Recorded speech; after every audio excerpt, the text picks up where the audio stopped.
Sur demande de la Commission de la communication et de la sensibilisation de la cellule de crise pour la lutte contre le Covid-19 du 3e arrondissement de Bangui, la représentante spéciale adjointe du secrétaire général de l'ONU en Centrafrique, Denise Brown, accompagnée du commandant du centre opérationnel de Bangui, le général Koulibaly Bamoro, a remis un lot de masques de protection et de kits d'hygiène à la population de cet arrondissement le 9 juillet 2020 en présence des autorités locales.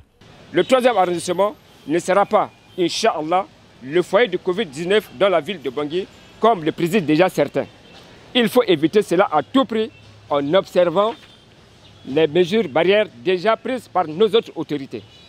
C'est pour cela que tous, imams, pasteurs, prêtres, leaders de la société civile, autorités locales, notables, femmes et jeunes, en un mot, toute la population du 3e arrondissement, soyons unis pour bouter ensemble le Covid-19 hors de notre pays. Une fois de plus, tous chassons le Covid-19 hors de notre territoire national. Cet appui de la MINUSCA s'inscrit dans le cadre des efforts de la lutte contre la propagation du Covid-19 en République centrafricaine. Vous allez lutter contre le Covid et nous sommes à côté de vous. Mais vous allez surtout continuer à lutter contre la violence, contre l'instabilité. Et ça aussi, la MINUSCA va rester à côté de vous. Même si on a des moments un peu chauds, comme l'autre jour. Hein? Mais tout le monde a dit ce qu'ils avaient à dire. Et ça, c'est important. Il ne faut pas cacher des choses, autrement, on ne va pas se comprendre.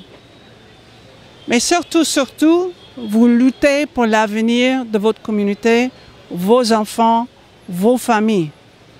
Et c'est ça l'intérêt de PK5. Constitué de 20 000 masques, 18 cubes de 1000 litres, de kits de lavage de mains, du savon et de l'eau de javel, pour un montant de 77 500 000 francs CFA, soit environ 133 000 $. Ces matériels sont destinés aux chefs de quartier, aux mosquées, aux églises et aux lieux informels de prière du vendredi.